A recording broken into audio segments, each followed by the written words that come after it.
শুরু করছি রাত্রি গল্পের পার্ট 2। আমি আবার আমার পড়ার টেবিলে পড়তে বসলাম। হঠাৎ আমাদের দরজায় কে জানি নক দিল।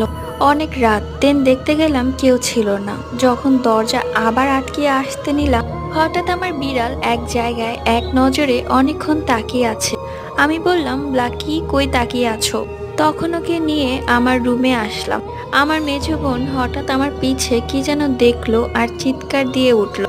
আমিও হঠাৎ ভয় পেয়ে গেলাম। আমি বললাম, কি হলো হঠাৎ তোর? বলে, আপনি তোমার পিছনে নানুকে দেখেছি। আমি বললাম, নানু? নানু কই থেকে আসবে? নানু তো নানুর বাসা। ও বলে, বিশ্বাস করো আপু, ওই তোমার পিছনেই ছিল। আমি বলি, ভুল দেখেছো। পরে ওরে সান্ত্বনা দিয়ে ওরে বললাম, অনেক রাত হয়েছে, তুমি এবার নিজের রুমে গিয়ে ঘুমিয়ে থাকো। ও বলে, না তুমিও চলো, আমাদের সাথে ঘুমাবে। আমি বললাম, ঠিক আছে। পরে লেখা শেষ করে আমিও গেলাম ঘুমাতে। যখন শুয়ে পড়লাম, হঠাৎ করে পরবর্তী